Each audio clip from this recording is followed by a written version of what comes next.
At Thanksgiving dinner, my sister stood up with a champagne glass in hand and announced to everyone at the table, "I'd like to thank Marcus for tolerating my sister's existence tonight.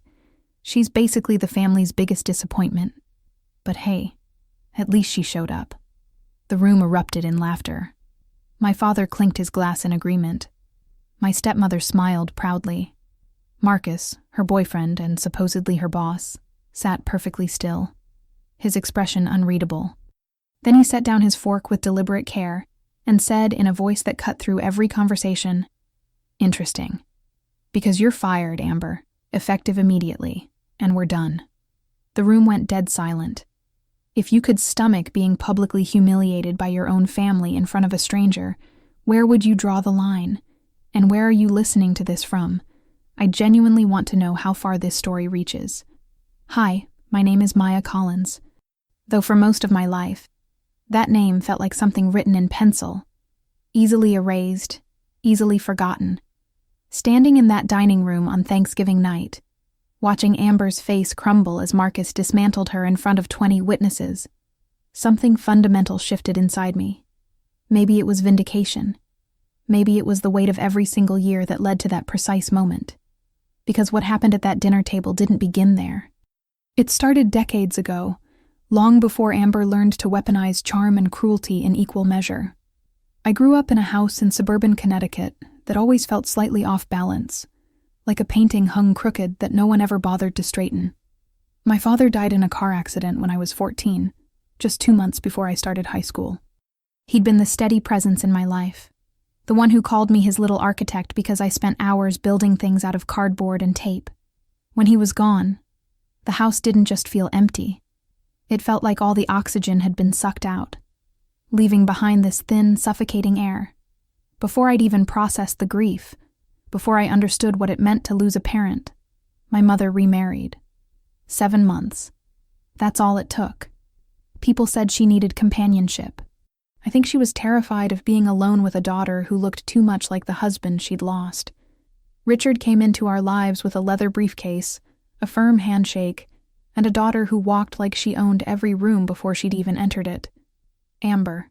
She was 6 months younger than me, but she carried herself with the confidence of someone who'd never been told no, never been denied, never been made to feel small.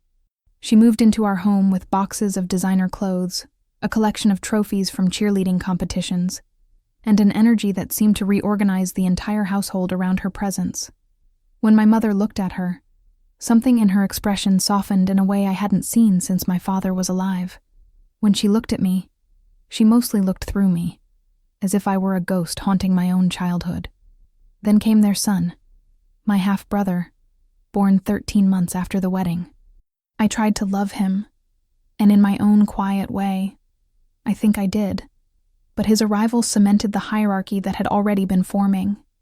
There were now 2 distinct classes of children in our home, and 2 entirely different sets of rules governing our lives. Amber had private voice lessons because Richard said she had star quality.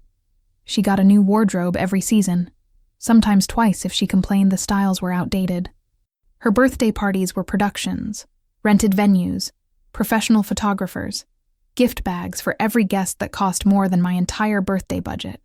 When she turned 16, Richard handed her keys to a silver BMW with a giant red bow on the hood. "That's my princess," he said, beaming as she squealed and jumped into his arms. My mother stood beside him, glowing with pride as if Amber's joy was a personal achievement. Me, I got my father's old Toyota that barely started in winter, and a list of household responsibilities that grew longer every month. Maya, pick up your brother from daycare. Maya, start dinner so Amber can focus on homework. Maya, do the grocery shopping because your mother has a headache. When I asked if I could join the robotics club after school, Richard looked up from his newspaper with mild annoyance.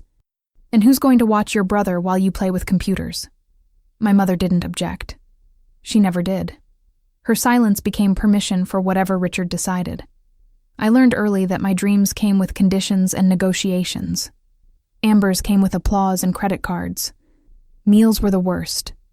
Not because of the food, but because of what they represented. My mother always served Amber first, the bigger portions.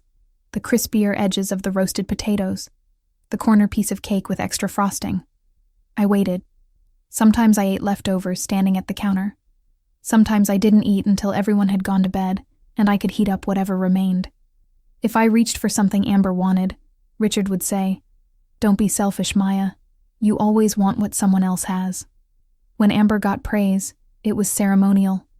Richard would lean back in his chair with satisfaction.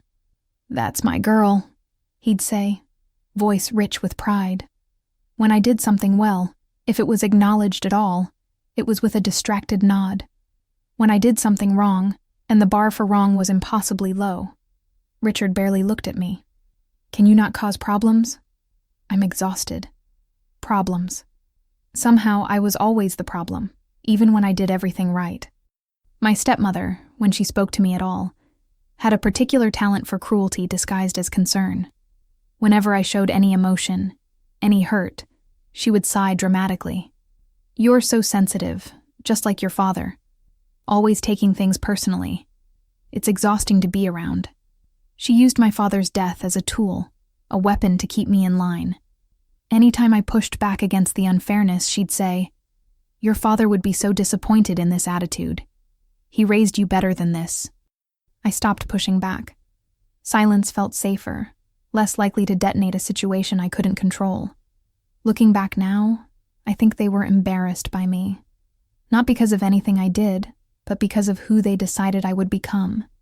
They loved Amber's shine, the way she made them look good in front of neighbors and colleagues. And Amber was perfect for that role. Articulate, photogenic, strategic enough to understand the game being played. She learned quickly that she was the sun around which the household revolved, and she played the part beautifully. Once, I overheard Richard talking to his business partner at a backyard barbecue. Amber's planning to study business and communications at Boston University. She's going to run the world someday. The partner asked, "And what about Maya?" Richard shrugged without looking in my direction. "She's still figuring herself out. Not everyone is built for success at that level." I was standing maybe 15 feet away, carrying a tray of drinks heavy enough that my arms were shaking. He didn't even lower his voice. All of it accumulated slowly, year after year, like sediment building at the bottom of a lake. A story written for me before I had any say in the narrative. Amber was the golden child, the future, the success story waiting to happen. I was the comparison point, the cautionary tale, the disappointment that made her shine brighter. "Why can't you be more like Amber?" became such a constant refrain that it might as well have been my middle name. It hurts to admit this now, but I believed them for a very long time. I believed I was less capable, less deserving, less worthy of time, attention, resources, love. When someone feeds you scraps for long enough, you start to think that's all you deserve. That's all you're worth. So when Amber stood up at Thanksgiving dinner and called me the family's biggest disappointment, it wasn't new information. It wasn't shocking. It was just the same script performed on a bigger stage with better lighting, and an audience that had grown comfortable with my humiliation. But Marcus's reaction, the stillness in his body, the coldness in his voice, the finality of his words, that was the first crack in a story that had been told about me for so long, I'd almost forgotten it wasn't true. And if you're still with me, if you're still listening, the truth gets darker and more complicated before it gets better. The real breaking point came later, with college applications, with money, with survival. And I'll tell you exactly how the label of disappointment was carved into my identity, until I almost believed it was permanent. Getting into college felt like the first real victory of my entire life. I still remember the acceptance letter, thin and unremarkable, nothing like the embossed packages Amber would later receive from multiple schools. But inside was a partial scholarship to the University of Connecticut for their engineering and computer science program. It wasn't Ivy League, or MIT, or Stanford, but it was mine. I'd earned it with grades I'd fought for, with recommendation letters from teachers who actually saw me, with essays I'd written and rewritten dozens of times. For one brief, beautiful moment, I let myself imagine a future where I wasn't defined by my family's narrative, where my work could speak louder than the labels they'd attached to me. I showed the letter to my mother. hands trembling slightly with hope. She glanced at it, smiled tightly, then set it on the kitchen counter like it was a grocery store coupon. "That's nice, Maya," she said, "but Richard and I need to talk to you about finances." My stomach sank before she even continued. "Money's tight this year. Amber needs the right environment to thrive at Boston University. Dorm, meal plan, study abroad fund, the whole experience. You understand?" She paused, and I could see her practicing the next words before she said them. "So, if you want to attend UConn, you'll need to figure out housing and living expenses yourself. We can help with tuition through the scholarship, but that's about it." There was no negotiation, no family meeting to explore options, no, "let's see what we can figure out together." The decision had been made before I even opened the acceptance letter. Amber's dreams were worth investment. Mine needed to stay small enough to be self-funded. So I did what I always did. I adapted. I enrolled anyway, took out every student loan I qualified for, and found a tiny room to rent in a house near a bus line 40 minutes from campus. Every weekday, I sat on that bus watching the seasons change through smudged windows, watching other students drive past in cars their parents had bought, while I clutched my backpack and tried not to think about how tired I already was. Then I'd arrive on campus and sprint to classes, taking notes until my hand cramped. After that, I'd rush to my part-time job at a campus coffee shop where I pulled espresso shots and wiped down tables and forced smiles until closing time. Nights dissolved into a cycle of exhaustion. I'd get back to my rental room around midnight, open my laptop, and work on assignments until my eyes refused to focus. Some nights I got 3 hours of sleep. Some nights I got none.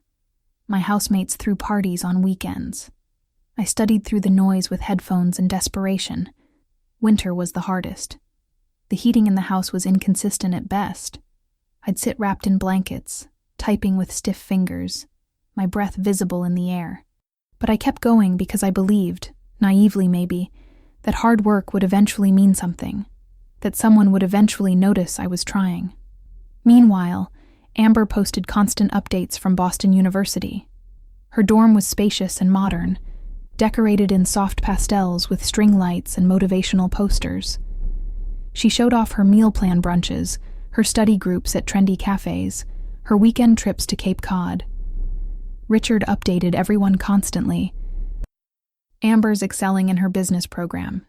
She's a natural leader, really something special. My mother would add, "She's always been gifted. We're so proud." And me? "Maya's doing something with computers," they'd say vaguely when asked.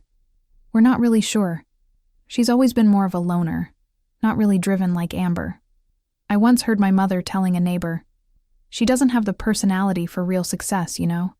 Amber's the one with ambition." The neighbor glanced at me sympathetically as I stood there holding a bag of trash I'd volunteered to take out. I smiled like it didn't hurt.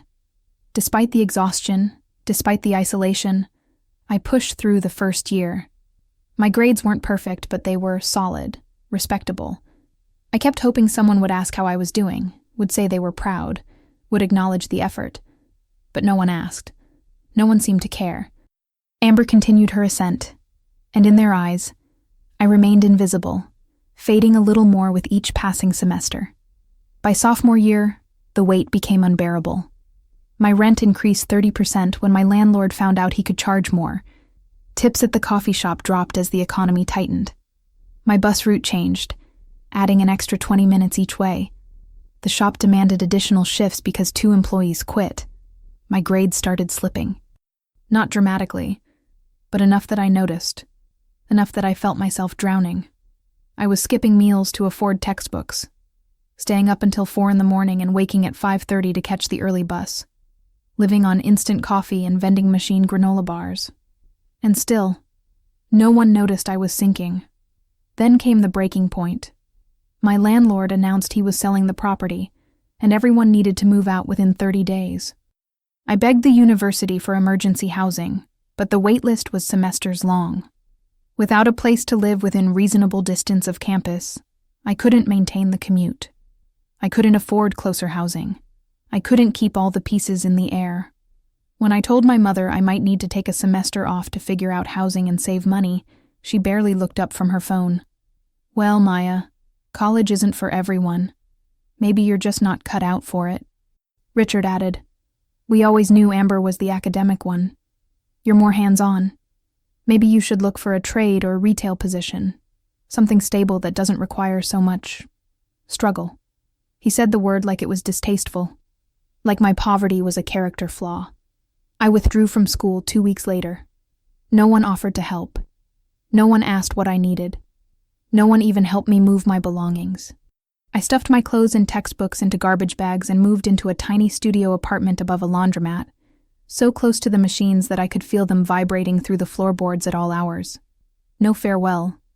No, we're proud you tried. No comfort. Just silence and the hum of washing machines. The night I moved in, Amber sent me a text message. Heard you dropped out. Guess some people just aren't built for higher education. Try not to screw up retail too badly. I stared at that message for a long time, sitting on the edge of a mattress I'd found on Craigslist. A part of me wanted to cry, but the tears wouldn't come. It was like I'd cried so many times already that I'd run out. That was when the label finally stuck. Failure. Disappointment. Not because I actually failed, but because they needed me to fail to keep their story consistent. Amber, the success. Maya, the cautionary tale. But life has a strange way of pivoting when you're at your lowest point. I didn't know it then. Sitting in that cramped studio with nothing but determination and a refurbished laptop. But that apartment above the laundromat would become the birthplace of a version of myself that my family couldn't have imagined in their wildest assessments. And the path to that transformation would be harder, lonelier, and more unexpected than anything I'd survived up to that point. The studio above the laundromat wasn't much. Peeling linoleum, a window that rattled in the wind, a radiator that clanked and hissed, but never quite produced enough heat. But it was mine, the first space in my life that belonged entirely to me. No Richard knocking to tell me I was needed for chores. No Amber walking past my room to remind me she was heading somewhere important. No mother looking through me like I was furniture that didn't match the decor. Just me, a wobbly desk I'd found on Facebook Marketplace, a laptop that overheated if I ran too many programs, and a determination that felt fragile and ferocious in equal measure. My first clients were nothing glamorous. A friend from the coffee shop needed a website for her dog walking business. A local gym wanted their social media managed for $50 a month. A pizza place needed menu redesign. I charged almost nothing because I didn't know better, and because somewhere deep inside, I still believed I wasn't worth more. But every project mattered. Every dollar mattered. I couldn't afford to fail because failure meant moving back home. And moving back home meant accepting their version of who I was. Days blurred into endless cycles. I'd work morning shifts at a local diner, slinging eggs and coffee for tips, then rush home to work on client projects until 3 or 4 in the morning. My back ached from hunching over my laptop. My eyes burned from screen time. My diet consisted of instant ramen, day-old diner food I was allowed to take home, and dollar store crackers. I slept in short, fractured bursts, always with the glow of my laptop lingering in my mind. But something unexpected happened during those late nights. I got good. Really, genuinely good. I devoured every free online resource I could find.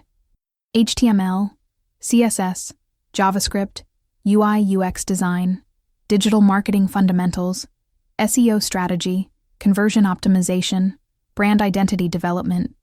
I borrowed books from the public library, filled notebooks with wireframes and user flows, experimented with color theory and typography and information architecture. I treated learning like survival because it was. My turning point came from the least likely place. A small hardware store 2 blocks from my apartment hired me to fix their internet thing. The owner, an older man named Frank, had no idea what he actually needed. I built him a simple e-commerce site, created his social media presence, designed local ads targeted to homeowners and contractors. Within 8 weeks, his revenue had increased 40%. His store went from struggling to thriving. Frank hugged me the day he showed me the numbers, tears in his eyes. "Kid, you saved my business," he said. And for the first time in my life, someone looked at my work like it mattered, like I mattered. Word spread quickly in a small community. Suddenly, I wasn't just taking tiny gigs. I was getting referrals. A bakery reached out, then a physical therapy clinic, then a small law firm that needed a complete rebrand. I realized I needed something bigger than a desk in a vibrating apartment. I rented a desk at a co-working space downtown, the kind of place where people drank oat milk lattes and discussed venture capital like it was casual conversation. I didn't fit in at first. I wore thrift store sweaters while they wore Patagonia vests. My laptop was held together with duct tape, while theirs were the latest MacBooks. But I stayed. I worked. And within 18 months, I officially launched my own agency, Apex Digital Solutions. It started with just me. Then I brought on a freelance developer, then a part-time designer, then a content strategist who believed in the work. We weren't flashy, but we were good. Really good. We delivered results. Regional brands started calling. A startup backed by venture funding wanted a full digital transformation. A healthcare network needed a patient portal. I ended up hiring 5 full-time employees and a dozen contractors just to keep up with demand. Somewhere in this upward climb, fate, or coincidence, or whatever you want to call it, brought Marcus into my world. At the time, he was VP of marketing for a mid-sized fintech company. Sharp suit, sharper mind, sharpest intuition. He wasn't impressed by flashy presentations or over-promising. He cared about strategy, execution, measurable outcomes. We ended up collaborating on a pilot project for his company's rebrand. He was the first senior executive who treated me like an equal, not like someone to be managed or dismissed. He'd sit across from me in conference rooms, asking questions about my process, taking notes as I walked through user experience flows. "You think differently," he told me once. "You see systems where other people see chaos." For someone who'd been called a failure her entire life, those words cut deeper than he knew. Our professional relationship turned into repeat contracts. Repeat contracts turned into mutual respect. Mutual respect turned into genuine friendship. We'd grab coffee after meetings, discussing industry trends, market gaps, the future of digital agencies. One night after we'd closed a particularly difficult deal, he looked at me and said, "Why aren't we doing this together? Building something bigger?" I thought he was joking. He wasn't. Over the next 9 months, we laid the foundation for something more ambitious. Velocity Media Group. A modern, full-service agency built on real strategy, not empty buzzwords. Marcus became CEO and the public face. He had the presence, the network, the executive polish that opened doors. And me? I became co-founder and chief strategy officer, the architect behind the infrastructure, the creative engine, and quietly, the majority shareholder. I didn't want the spotlight. I didn't want to be the one on stage at conferences.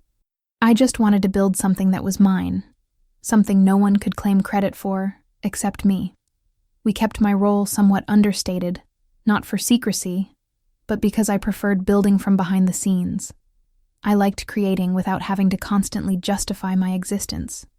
And if I'm being honest, part of me didn't want my family knowing. I didn't want them showing up to claim reflected glory, to suddenly take interest in my success after years of dismissal. To the outside world, especially to my family, I was still just doing freelance marketing work, barely making ends meet. They never asked where I lived or how I was doing. They never wondered whether I had enough to eat or whether I was safe. In their minds, Amber's trajectory was the only one worth narrating. They had no idea that while they celebrated Amber's graduation, while they funded her entry-level job search, while they boasted about her potential, I was quietly building something substantial. Campaign by campaign, client by client, late night after late night.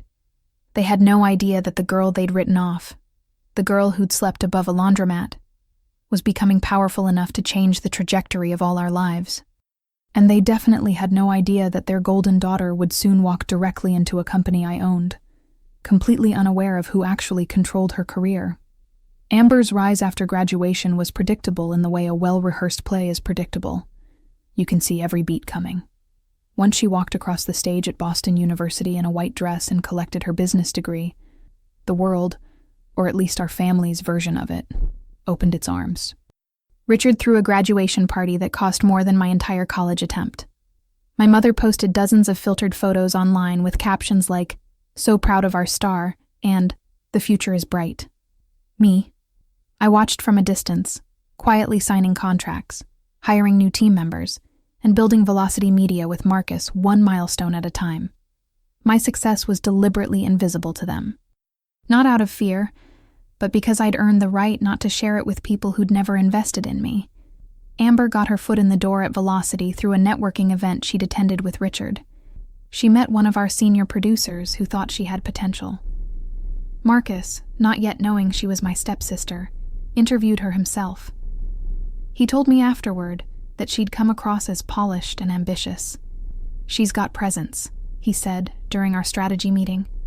"Maybe a little too performative, but she could develop with the right mentorship." My chest tightened for a moment, but I kept my expression neutral. I didn't mention our connection.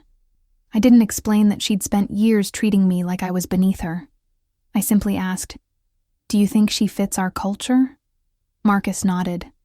"I think she could be solid in our content production department with guidance."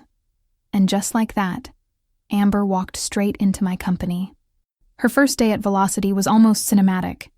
She arrived in a cream blazer and heels, confidence radiating from every step. She took selfies in the elevator. She posted on Instagram, "Day 1 at Velocity Media Group. Dreams don't work unless you do." I saw the notification from a private account I kept just to monitor things that might affect the company. I let out a quiet, ironic laugh. She had no idea the agency she was bragging about existed because I'd once designed logos, until my fingers cramped in a studio above washing machines. When I finally saw her in the office, she didn't recognize me at first. I was in jeans and a hoodie, hair in a messy bun, walking through the space with a tablet and coffee. To her, I looked like any of the dozens of creatives who populated the building. When her eyes finally landed on me for a split second, she frowned faintly, then immediately turned away to continue a conversation with another new hire. That became our dynamic. She publicly ignored me, but privately, she weaponized me. I started hearing things secondhand. "Yeah, my stepsister tried computer science or whatever, but couldn't hack it. I'm the driven one in the family." Or, "She works here somewhere in like IT or something.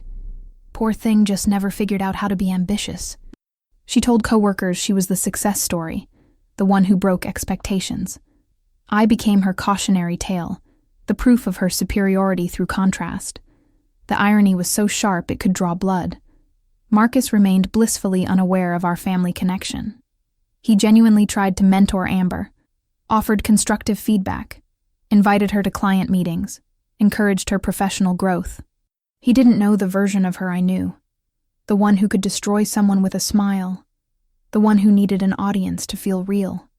The funniest part, if you appreciate dark humor, was how my family reacted to her job. They didn't know I had any connection to Velocity. They only knew Amber worked under Marcus, who they believed was just her attractive, successful boss. Soon, rumors turned into family fact. "Amber's boyfriend is her boss," Richard would boast at gatherings. "She's going places," my mother would add. "She's always had that special quality." "And me?" someone asked once, and my mother shrugged. "Maya's doing some freelance stuff, I think. Computer things. We don't really keep track." They said this while the website they were viewing on their phone was one my agency had built. The duality of my existence became almost poetic. At home, I was the failure. At work, I was the architect of everything they admired, and Amber was unknowingly drawing a paycheck that I'd approved. Marcus and I eventually agreed to keep my ownership role quiet, not specifically because of Amber, but because he understood my preference for privacy. "Let them underestimate you," I told him one evening as we reviewed quarterly projections. "It makes everything easier." He smiled knowingly. "You like being the ghost in the machine." Exactly. So we kept two things unsaid. 1. Velocity Media was as much mine as his, more actually. 2. I was the majority shareholder operating from behind the curtain. It was strategic silence, information withheld from people who'd spent my entire life underestimating me.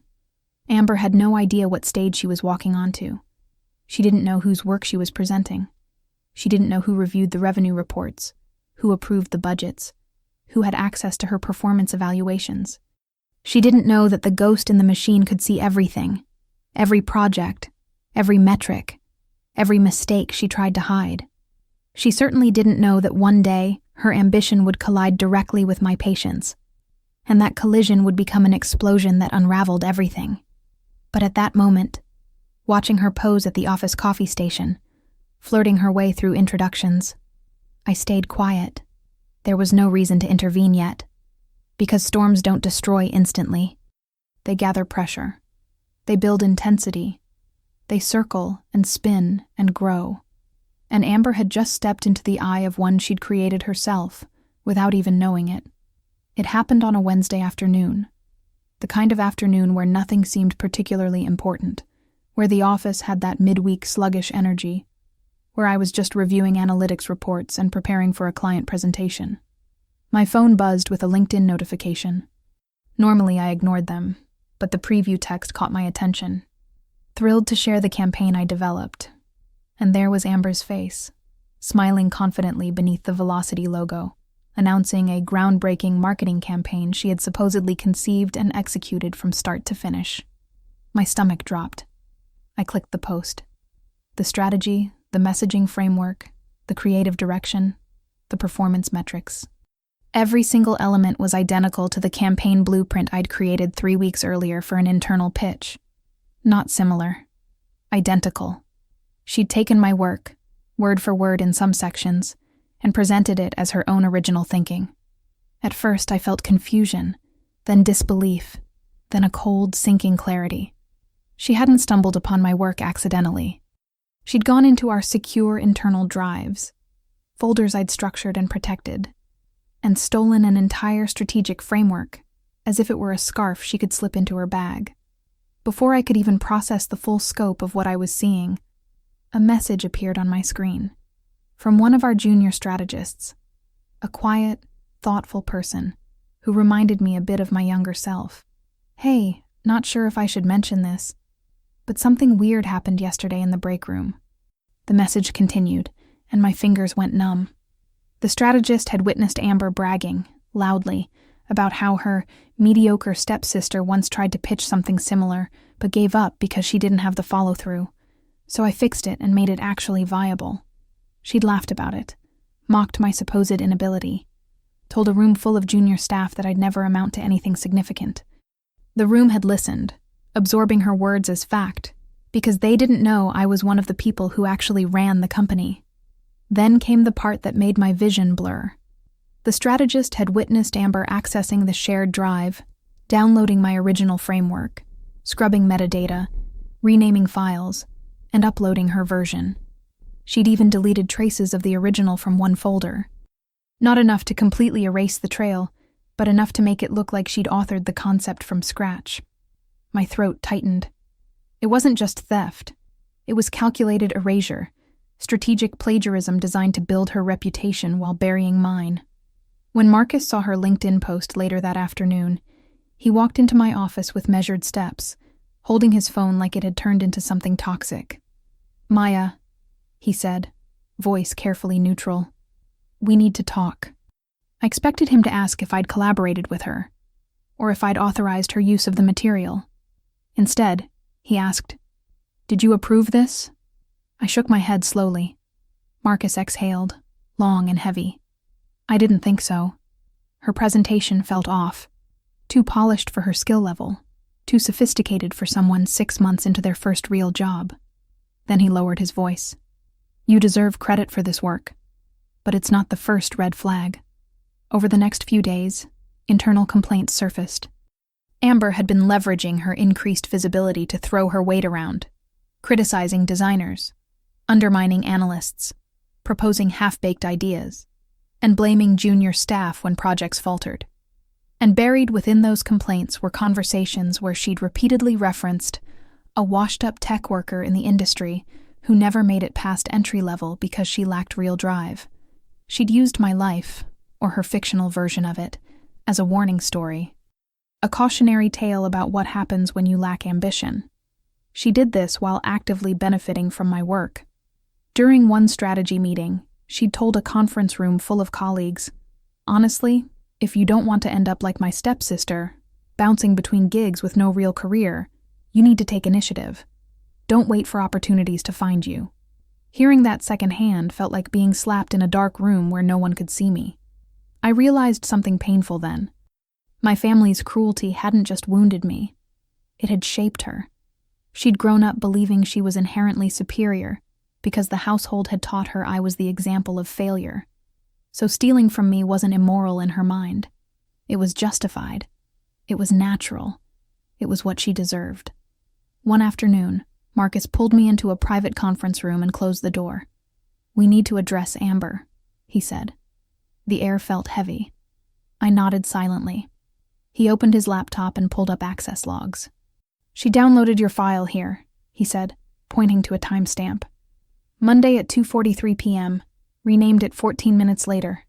Deleted 2 associated documents from the shared folder." He opened another window. "And there's more." He showed me financial records.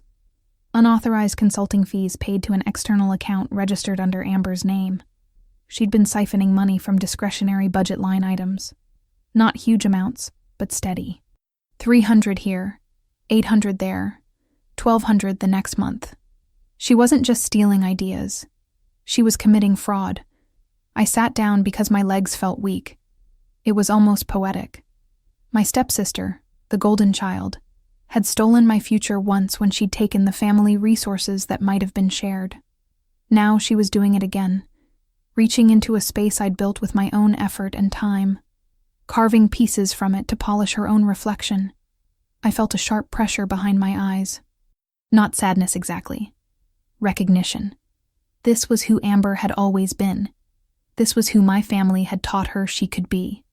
Marcus placed both hands on the table, his voice steady and serious. "Maya, I'm sorry." I swallowed hard. "For what?" "For not seeing it sooner. For not protecting what you built." I didn't cry, though I could have. Instead, I felt that familiar hollowness. The same one I'd felt the day I withdrew from college. The night I moved above the laundromat. The moment my mother said Amber deserved the support more than I did. Except now, the hollowness wasn't helpless. It was fuel.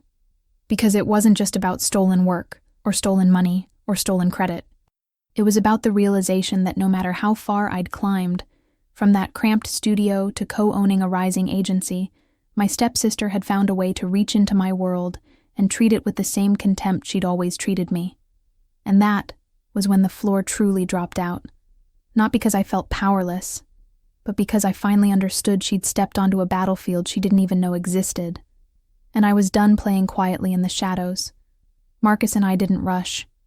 That was the clearest indication, at least to me, that this wasn't going to be an emotional explosion or a hallway confrontation. It was going to be a systematic dismantling, piece by piece, layer by layer, the way you deconstruct a building to show which structural elements are compromised. We met in a private conference room late one evening, after the rest of the office had emptied out. The city lights glowed through the windows. Marcus opened his laptop like it was an evidence file. I placed mine beside his, and then we began the process of documentation. First, the access logs. Every action on the company servers is recorded. Time, user credentials, device identifiers, IP addresses.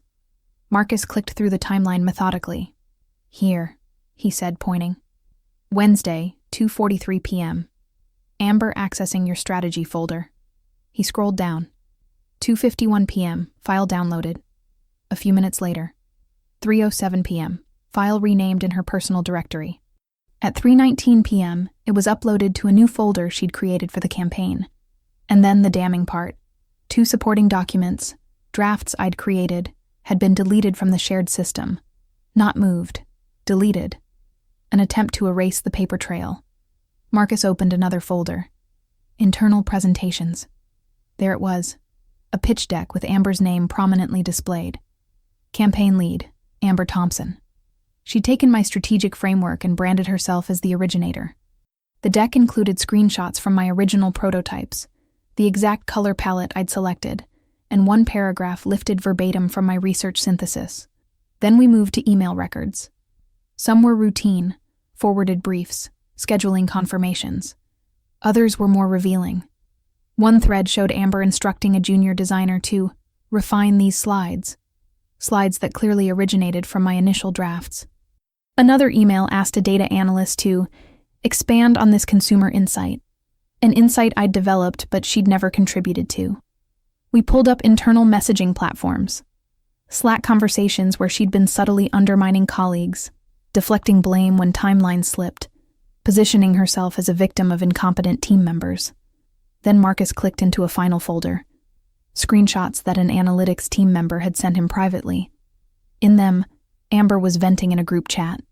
"She's the perfect example of what happens when you have zero ambition," she'd written about me. "She's my stepsister, and she's never had a real career. I had to rescue her half-formed idea because she can't think strategically. Seeing my life used as a punchline inside my own company, that was its own particular kind of pain. But the real twist came next. Marcus opened the financial dashboard, transaction logs, budget allocations, vendor payments. At first glance, everything looked standard. But then he highlighted a series of small consulting fees scattered across several months. $250 here, $600 there, $1,100 the next month. Each labeled vaguely as external consulting or strategic advisory. He zoomed in on the account details. They all pointed to the same personal bank account, Amber's. Each payment coincided with social media posts where she'd shown off new purchases, designer handbags, spa weekend getaways, expensive dinners, and eventually, a down payment on a white Audi A3 she'd photographed with the caption, "Hard work pays off." "She's been embezzling," Marcus said quietly, jaw tight. "Small amounts to avoid triggering automatic audits. But it's fraud, clear and prosecutable." As I scrolled through the transactions, another memory surfaced. One I'd buried under years of trying to move forward. The conversations about college funding. My mother saying money was tight. Richard explaining they needed to prioritize Amber's education. Their insistence that Amber's future mattered more. For years, something about those conversations felt wrong, incomplete. Now I understood why. I pulled out an old folder from my bag, documents I'd kept from my childhood. Financial records, account statements, bonds my grandparents had established for me before they died, funds my father had contributed to before his accident. I compared the balance when I was 14 to the near zero balance 2 years later. Marcus watched me carefully as I worked through the numbers. "They took it," I said quietly. "They drained it." He nodded slowly, not with surprise but with sad confirmation. "Everything your grandparents saved, everything your father set aside, it's gone. They used it to send Amber to Boston University, to fund her semester in Barcelona, to buy her that BMW." My voice was barely above a whisper, all while telling me I wasn't worth investing in, all while calling me ungrateful for asking for help. Marcus leaned back, running a hand over his face. "Maya, this is more than workplace misconduct. This is systematic theft that stretches back years. Personal, financial, professional." And that's when something inside me clicked into place. I wasn't angry anymore. I wasn't hurt. I felt an icy, crystalline clarity, the kind that comes right before a storm breaks. We compiled everything into organized folders, access logs, screenshots, messaging records, email chains, financial transaction reports, bank statements from my childhood accounts, screenshots of Amber's social media posts bragging about purchases, her fraudulent consulting payments, her stolen campaign, every digital footprint she'd left like breadcrumbs leading straight into a fire. Marcus organized the files into a comprehensive legal package. "This is sufficient for immediate termination, a full internal audit, and potential criminal charges," he said. Then he paused, meeting my eyes directly. "Maya, I need to ask you something important." I waited. "Do you want to handle this quietly? We can terminate her with a standard separation agreement. No public details." He paused again. "Or do you want everything revealed? No filters, no corporate diplomacy. Real consequences that follow her. There it was. The question that separated the old version of me from the woman I'd become. I thought about Richard handing Amber car keys while telling me to stop causing trouble. I thought about my mother's dismissive shrugs whenever I accomplished something. I thought about Amber laughing in the break room about her pathetic stepsister. I thought about the years they'd spent constructing a narrative where I was the burden, the disappointment, the dead end. I looked Marcus straight in the eye and said, with a calm I didn't know I possessed, I want them to see who their disappointment became, and I don't need to shout. The truth can speak for me. Marcus nodded once. Then he closed his laptop with a quiet, definitive click. The kind of sound that marks the end of one chapter and the beginning of reckoning. The night of Thanksgiving dinner felt surreal from the moment I pulled up to my mother and Richard's house in suburban Connecticut. The entire property was decorated like a magazine spread. Garlands wrapped around every column, an enormous wreath on the front door, warm golden light spilling from every window. The dining room table was set for 18 people with fine china and crystal glasses we only used for important occasions. The whole house smelled of roasted turkey, sage stuffing, and cinnamon apple pie. Laughter drifted from room to room. It should have felt warm and welcoming. Instead, it felt staged, performative, like a set designed for a commercial about the perfect American family. And I'd been assigned the same role I always played. The helper, the background staff, the daughter who existed to make things run smoothly. My mother handed me an apron before I'd even removed my coat. Maya, I need you to help plate the appetizers. Amber's bringing special guests tonight, and everything needs to be perfect. Try not to drop anything. Special guests. I didn't ask. She waved a hand. Her boyfriend and some colleagues from work. Very important people. Professional types. I slipped into my familiar position at the edge of the kitchen, arranging cheese boards, filling water glasses, being functionally invisible. Richard walked past me twice without acknowledgement. My half-brother asked where the extra napkins were, not how I'd been. To them, I wasn't a guest. I wasn't family. I was unpaid labor. Then Amber arrived. She wore a burgundy dress that probably cost more than my monthly rent. Hair styled in perfect waves, makeup flawless. She radiated confidence, the kind that comes from never being told you're insufficient. Behind her, holding a bottle of wine and wearing a charcoal suit, was Marcus. My breath caught, not because of him, but because of the way Amber clung to his arm like a prize she'd won at a carnival. Everyone, she announced, stepping into the living room like she was walking onto a stage. This is Marcus Chen, CEO of Velocity Media Group, my boyfriend. The room erupted. Richard clapped loudly. My mother pressed her hands to her heart like she was watching a fairy tale come to life. Cousins and aunts whistled and cheered. I stayed in the kitchen doorway, half hidden behind a stack of serving platters, trying not to exist too loudly. Amber launched into her performance. Marcus is absolutely brilliant. You should see the influence he has in the industry.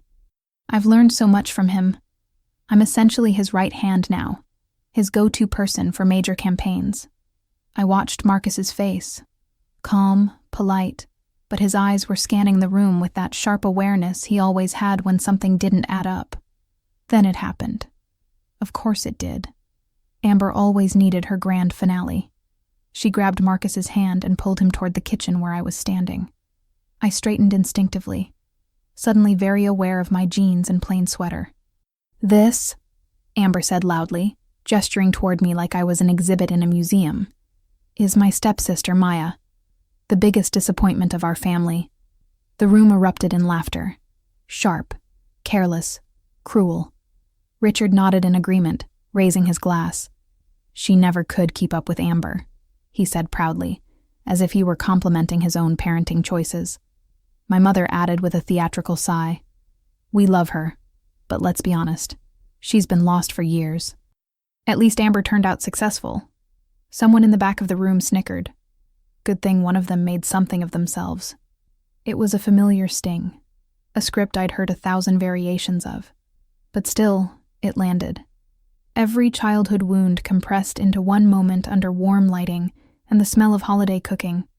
I braced myself for Marcus to give a polite, uncomfortable smile, or to change the subject, or to offer some diplomatic response that would smooth over the awkwardness. He didn't do any of those things. He went absolutely still, the kind of stillness that precedes earthquakes. He looked at Amber, then at Richard, then at my mother, then finally at me. Really looked at me, not through me, as if to say, I see exactly what's happening here. The room quieted, expecting him to join the mockery or at least laugh it off. Instead, Marcus set his wine glass on the nearest table with deliberate, careful precision. Then, in a voice clear enough to cut through every conversation in the house, he said, "Interesting. Because you're fired, Amber." Complete silence. Someone's fork clattered onto a plate. Marcus continued, voice calm and final. "And we're done. Professionally and personally." Amber's smile collapsed like a demolished building. "What? Marcus, stop. That's not funny." But Marcus wasn't joking. He pulled out his phone and tapped the screen a few times. "I think your family should see something." And then, before 18 witnesses, under twinkling holiday lights and decorative centerpieces, he connected his phone to their smart TV and projected everything. First, my original strategic framework. My name in the file metadata, timestamps showing creation dates, revision history, the complete creative evolution. Then, Amber's stolen version.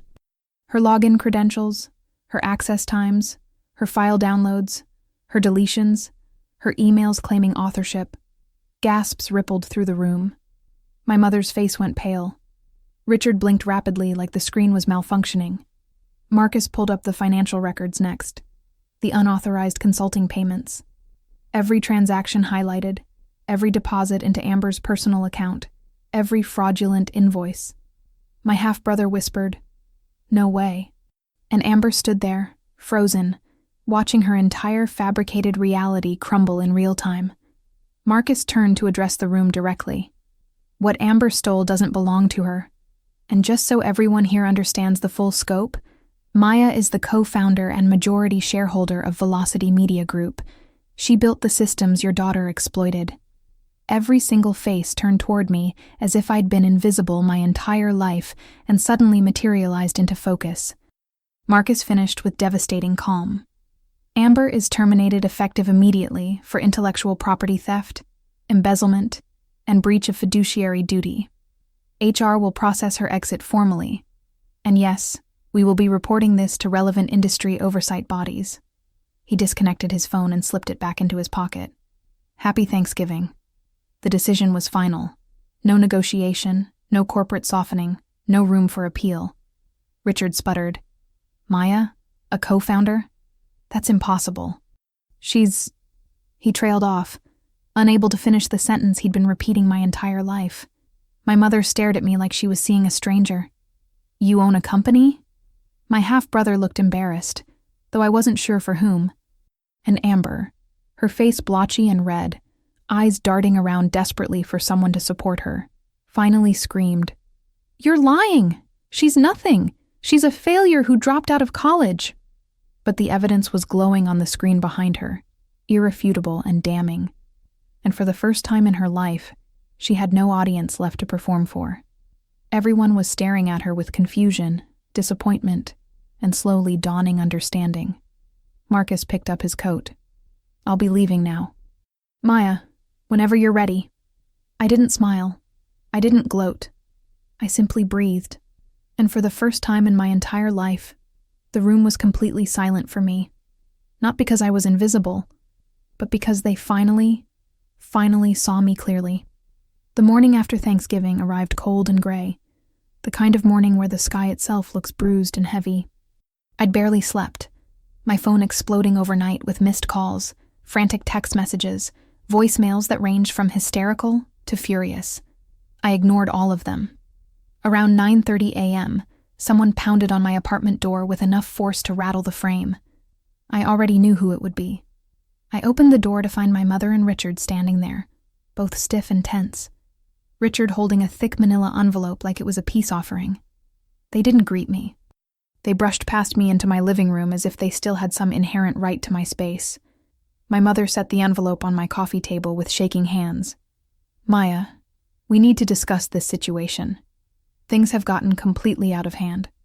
Situation. As if Amber's theft and fraud were a minor social faux pas. Richard cleared his throat, straightening his tie. Amber is devastated. What Marcus did, publicly humiliating her like that. What she did, I corrected quietly. He waved a dismissive hand as if I were being pedantic. Regardless, your involvement has created a very difficult situation for the family, but we've come with a solution. I didn't sit. Neither did they. My mother pushed the envelope toward me. Inside are documents to transfer a portion of the house into your name, along with an early distribution of your inheritance funds.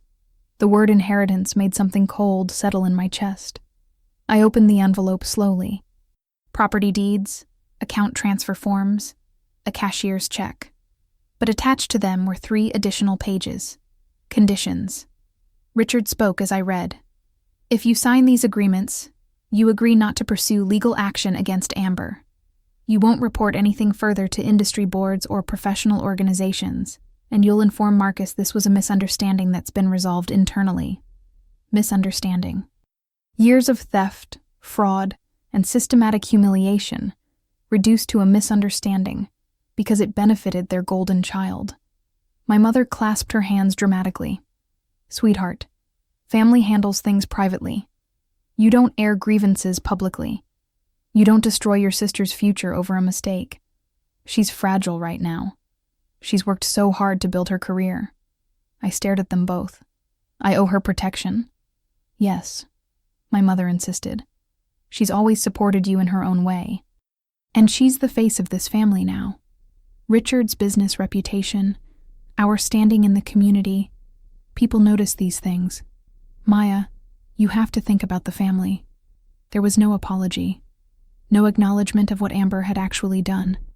Just expectations that I should absorb it all again for the sake of appearances they worshipped. I looked more carefully at the financial documents, scanning the account details with growing unease. Something was wrong. The inheritance funds weren't coming from my parents' estate accounts. They were being drawn from accounts with my name in the metadata, from another account with my grandparents' names, the trust fund they'd established before they died. A trust I'd thought had disappeared, vanished somehow. A trust I'd lived without while Amber had thrived. I flipped through more pages, cross-referencing dates. The withdrawals matched the years I'd begged for help with college tuition. The years they'd told me money was impossibly tight. The years Amber got private university, study abroad, a car, an apartment deposit. All from money that was supposed to be mine. Not theirs. Mine. My hands tightened on the documents. This isn't yours to give. Richard stiffened. What are you implying? Before I could respond, a knock on my door interrupted us. My aunt, my father's sister, stepped inside without waiting for permission. She looked tired, sad, and furious all at once. In her hands were printouts, old bank statements, copies of the original trust documents. I thought you should see these, she said quietly, handing them to me. Your father and grandparents left very clear instructions. Those accounts were for you and you alone. My mother went pale. Richard swore under his breath. My aunt continued. I requested official copies from the bank yesterday. The withdrawals all happened after your father died, and they were authorized under Richard's legal guardianship of you. Guardianship. The legal right to manage my accounts until I turned 18. They'd used it to systematically drain everything meant for me, to fund Amber's future instead. For years, I'd thought I was simply unlucky. For years, I'd believed maybe I wasn't worth investing in. For years, I'd accepted their narrative that I'd failed because I lacked something essential. But the truth was so much worse. My mother found her voice first, shrill and defensive. Maya, honey, you're overreacting. We needed that money for Amber. She had real potential, real promise. And look, we're offering some of it back now. That should count for something. I laughed. Not because anything was funny, but because the audacity was almost incomprehensible. Let me understand this clearly, I said slowly. For years, you told everyone I was a failure because I wasn't smart enough, wasn't driven enough, wasn't worthy of investment.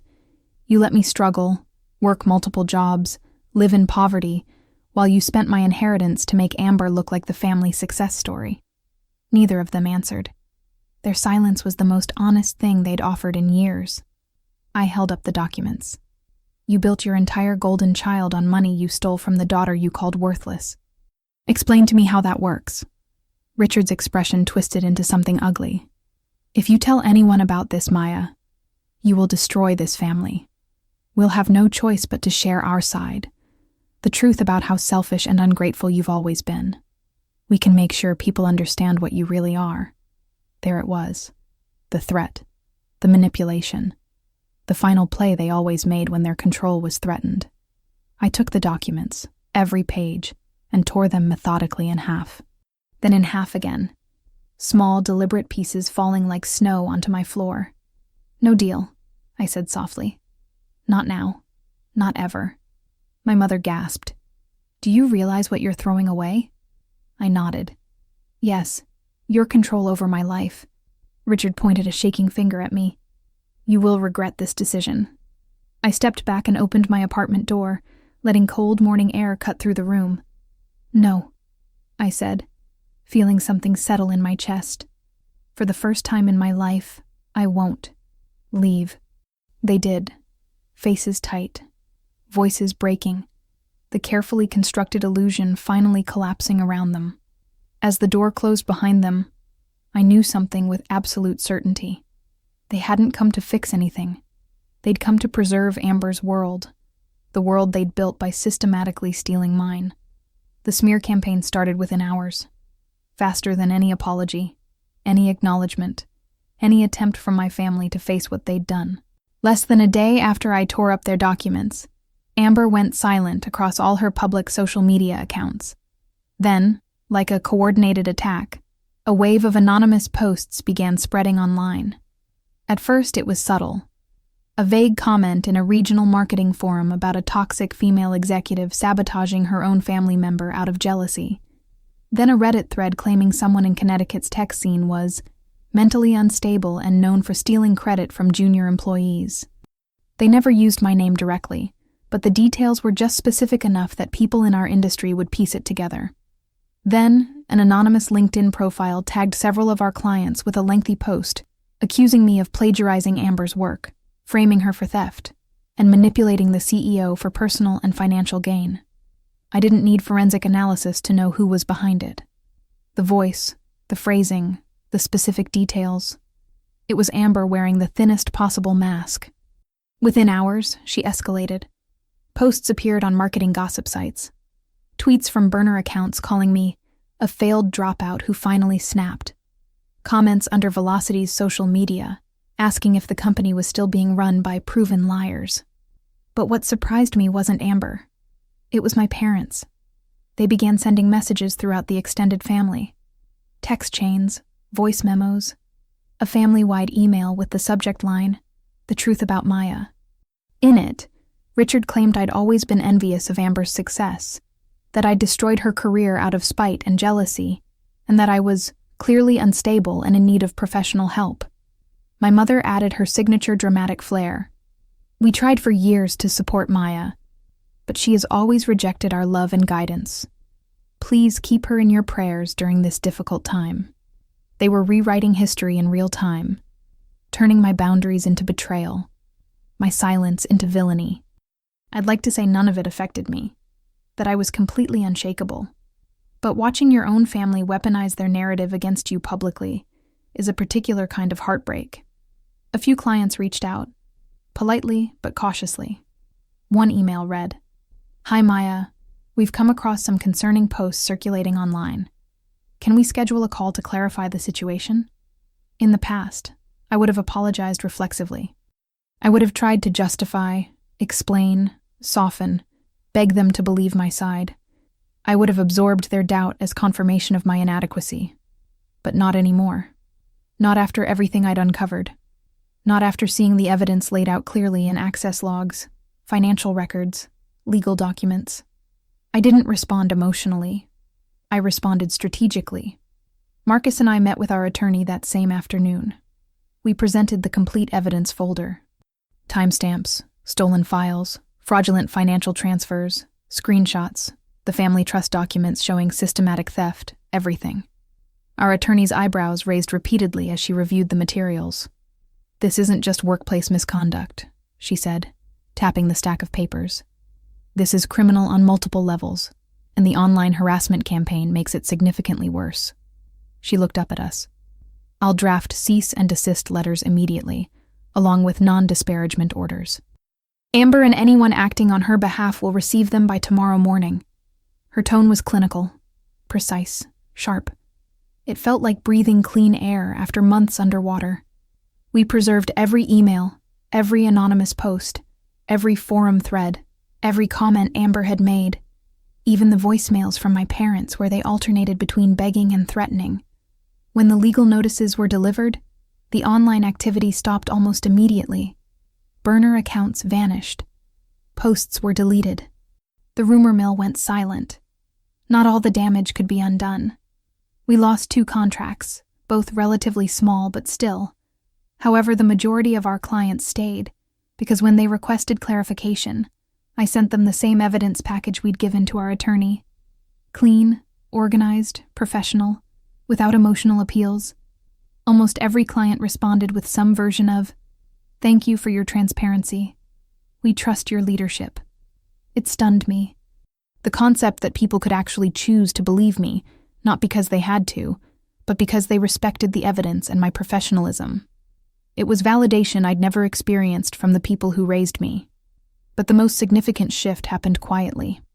Late one evening, after sending the final round of client communications, I opened my phone and scrolled through my contacts. I hovered over Amber's name, then Richard's, then my mother's, then the entire extended family who'd participated in the email campaign. My thumb didn't tremble. My pulse stayed steady. I just chose. I blocked every single one of them. On every platform, phone, email, social media, messaging apps, everything. The silence that followed wasn't empty or lonely. It was peaceful, like closing a door on a house that had been leaking poison gas for years. For the first time in my life, I chose myself over the illusion of family harmony. I chose documented truth over their convenient fiction. I chose boundaries over blood relation. As the digital world finally quieted around me, I realized something profound. Cutting ties didn't feel like losing anything real. It felt like reclaiming space in my own life that had been occupied by people who required me to diminish myself for their comfort. The smear campaign had been their final attempt to pull me back down, one last desperate grab at controlling the narrative they'd spent decades constructing. But I didn't sink. I didn't fight in the mud with them. I rose, slowly and deliberately, by stepping entirely out of the war they'd created. Because sometimes healing doesn't come from winning arguments or forcing people to acknowledge what they did. Sometimes it comes from walking away from people who require you to lose yourself to maintain their version of peace. 1 year later, my life looked nothing like the future my family had predicted for me. The transformation didn't happen overnight. It unfolded in small, steady choices, quiet decisions, deliberate boundaries, the slow, careful rebuilding of a self that had once been shaped entirely by other people's voices and expectations. But a year is enough time for a life to fundamentally shift its center of gravity, enough time to build something entirely new. I moved to Portland, Oregon, a city that felt like fresh starts and creative energy. Misty mornings, independent coffee roasters on every corner, a tech scene that valued substance over performance. It suited me perfectly. Velocity opened a new West Coast office in a renovated warehouse space with exposed brick, natural light flooding through industrial windows, and a team culture that thrived on collaboration rather than competition. We expanded into social impact campaigns, environmental nonprofits, ethical tech startups. The work felt meaningful in a way corporate marketing never had. Our clients aligned with values I actually believed in. The company grew steadily, not from hype or spectacle, but from consistent results and genuine integrity. Marcus remained the public-facing CEO, handling investor relations and major partnerships, But within the company, everyone now knew the complete truth about who'd built the foundational systems, who shaped the strategic vision, who quietly guided every significant decision. And they treated me accordingly. Not with exaggerated deference or performative respect, but with genuine professional regard, the kind I'd never experienced growing up. As for my family, the consequences of their choices unfolded with slow, inevitable gravity. Amber was effectively blacklisted from the industry. The termination, the documented fraud, the HR reports flagged in professional databases, all of it made her unemployable at any reputable firm. Every application she submitted triggered automatic red flags in industry screening systems. She tried freelancing under variations of her name, but clients eventually discovered the truth through professional network gossip. She bounced between temporary administrative positions, short-term contract work, retail shifts during holidays, anything that didn't require professional references or background checks. Her carefully curated social media presence went from glossy, aspirational content to complete silence. I didn't celebrate her downfall or monitor it obsessively, but I did feel something settle inside me. A quiet acknowledgement that actions eventually generate consequences, even for golden children. My parents didn't escape accountability either. The audits triggered by the trust fund documentation reached tax authorities. Those creative withdrawals they'd made using my accounts, they had to answer for them legally. Lawyers became involved. Assets were forensically reviewed. They ended up selling their vacation property in the Berkshires, then their boat, then refinancing their primary residence at unfavorable terms. My mother stopped posting pictures of elaborate dinner parties. Richard stopped casually mentioning his successful daughter at business events. Their world contracted, both financially and socially. I didn't interfere or watch closely, but I heard enough through distant relatives to understand they were finally living within the actual consequences of choices they'd believed they'd never have to face. And then came my first Thanksgiving on my own terms. No performances, no forced smiles, no hierarchy of whose presence mattered more. Just genuine warmth. I hosted a small gathering with people who'd become my chosen family. My core team from Velocity. A few close friends I'd made in Portland. Marcus and his partner. Neighbors who'd welcomed me during my first months in the city. The elderly couple from downstairs who reminded me what kindness looked like. We cooked together, laughed over burned pie crust, exchanged handmade gifts rather than expensive purchases. Then before dinner, we bundled into coats and scarves and spent the afternoon volunteering. We served meals at a community kitchen. We delivered care packages, blankets, warm socks, hygiene supplies to unhoused neighbors. We donated toys and books to a shelter for families in transition. It felt like the Thanksgiving I'd imagined as a child, but never experienced in my own family's home. A holiday without cruelty disguised as humor, without competition or comparison, without being assigned the role of invisible servant. Standing in the soft glow of early evening streetlights, distributing warm meals to people society had forgotten, I felt lighter than I had in years. Not healed completely because healing isn't a destination you reach and then stop, but whole enough to breathe freely, to exist without constant vigilance, to believe in my own worth without external validation. And I realized something important that night. Even after everything, even with the distance and betrayal and years lost, a small part of me still felt the old ache for the family I'd wished I had. The parents who protected rather than exploited. The sister who celebrated rather than sabotaged. But I didn't regret walking away. Not for a single moment. Because cutting ties wasn't revenge. It wasn't punishment or abandonment. It was self-respect. It was reclaiming authorship of a story I didn't write, but had been forced to live inside. It was choosing peace over proximity, truth over performance, growth over stagnation. Sometimes the most loving thing you can do for yourself is step out of the fire, even when the people who lit it share your blood and your last name. So if you're listening to this story, wherever you are in the world right now, let me tell you what took me nearly 3 decades to learn. Blood relation is not a license for abuse. Shared DNA doesn't obligate you to accept mistreatment. You are allowed to protect your work, your mind, your peace, your future. You are allowed to walk away from people who only value the version of you that serves their narrative. And if your family has ever used you as the scapegoat, the shadow, the footnote that makes someone else's accomplishments shine brighter, you do not have to stay in that role forever. You can step out. You can choose differently. You can build something new. We don't get to choose the family we're born into, the circumstances of our childhood, the early narratives written about us.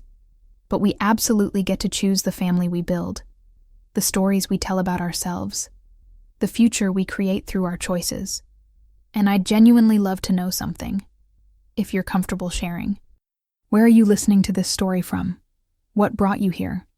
Because somehow, I have this feeling that out there, in places I've never been, someone else is quietly learning to choose themselves too. And that connection, that solidarity across distance and circumstance, that might be the most powerful family of all.